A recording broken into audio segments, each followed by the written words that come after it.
Bonjour, bienvenue dans un nouveau numéro de Tram en commun. Vous voyez qu'on est du côté du Paradis Express, le quartier en construction, et le tram il va venir et partir comme ça vers Blondenne. Ça fait 2 ans que le dossier du tram a démarré avec la signature, et depuis il y a les convaincus du tram et puis celles et ceux qui ne sont pas très contents qu'un tram arrive dans leur ville. C'est la liberté de chacun. Mais ce qu'on constate aussi notamment sur les réseaux sociaux, c'est qu'il y a encore beaucoup d'informations fausses qui circulent, de croyances par rapport au tram de Liège, et on a décidé de consacrer cette émission à revenir là-dessus, à revenir sur ces fake news en quelque sorte, et on va faire ça avec Daniel Watley. On ne fait rien pour les cyclistes. En fait non, il y a 6 km de parcours qui vont être dédiés au mode actif, dont les vélos, à partir du Val-Benoît jusqu'à Corommeuse. Et donc on va compléter un dispositif pour les cyclistes déjà existants. Il y a déjà quelques temps, le GRAC a été invité à consulter les plans de manière confidentielle pour le moment, pour pouvoir faire un certain nombre d'observations ou de recommandations sur les aménagements qui ont été proposés, et ceux-ci, dans la mesure du possible, sont intégrés au plan.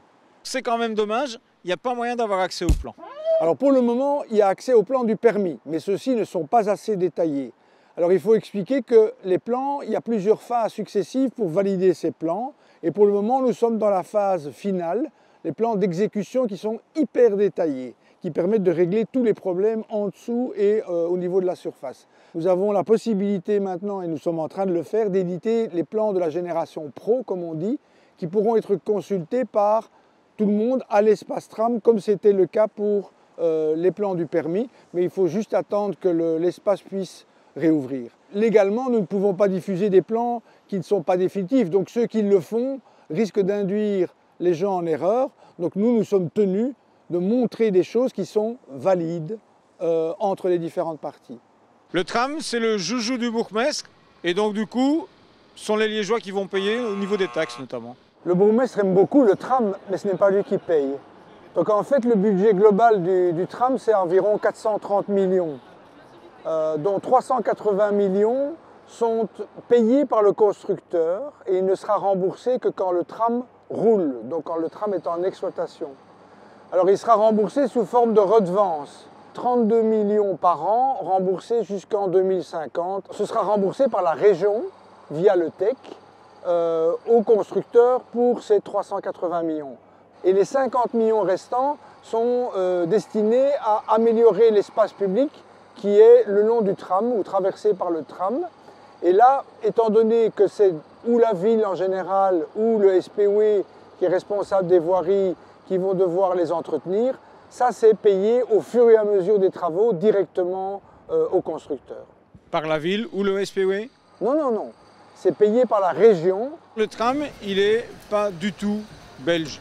Il est fabriqué en Espagne, les rails viennent d'Autriche. Il y aura plein de matériaux qui vont venir d'ailleurs que de la Belgique ou de la Wallonie. Oui, mais par exemple les plateformes comprenant les rails qu'on va bientôt déposer ici à Léopold sont fabriquées à Soigny. Donc la règle c'est quoi? C'est que nous sommes dans un marché public européen parce qu'on est sur plusieurs centaines de millions. Et là la règle impose de faire un marché à l'échelle européenne avec publicité. Le consortium doit répondre à un certain nombre de critères techniques, de capacité à le réaliser et de capacité à le financer, puisque les 380 millions qu'il va débourser sont empruntés à des banques. Il nous a fait une proposition globale qui a été appréciée selon ces critères, raison pour laquelle on a parfois des consortiums avec des entreprises de pays différents. A l'inverse, quand une entreprise belge répond à un marché européen quelque part en Europe, elle peut le gagner aussi, et tout à son avantage. Avec le tram, la ville de Liège va être la ville du bouchon, et puis en plus ça va faire mourir les commerces. Une fois que les aménagements seront terminés, on l'a vu dans toutes les villes, le tram est un outil de rénovation de l'espace urbain, et pour les commerces en général c'est positif, d'autant plus que finalement le meilleur acheteur pour un commerce c'est quand même un piéton, parce que celui-ci s'arrête en quelques secondes pour faire ses achats. Ce qu'on propose avec le tram, c'est, comme je l'ai dit, un report modal, c'est-à-dire d'utiliser le moins possible la voiture, surtout quand ce n'est pas indispensable ou nécessaire. Donc ce qu'on propose aussi en utilisant le tram, c'est pour ceux qui viennent de l'extérieur, de laisser leur voiture à l'extérieur dans les parkings relais. Je crois qu'il va falloir changer ses habitudes dans la mesure où ce sera en plus confortable de venir notamment faire ses courses à Liège avec le tram. Voilà pour cette émission, on a eu envie de revenir sur quelques idées fausses qui circulent concernant le tram, quelques croyances. J'espère que ça vous aura été utile. Et puis, pour vous dire au revoir, je vous propose de regarder quelques instants ces travaux d'infrastructure qui sont bien en cours ici sur ou dans la rue Léopold. Merci de nous avoir suivis et puis comme le veut la tradition, à la semaine prochaine. Le tram, on l'a toutes et tous en commun.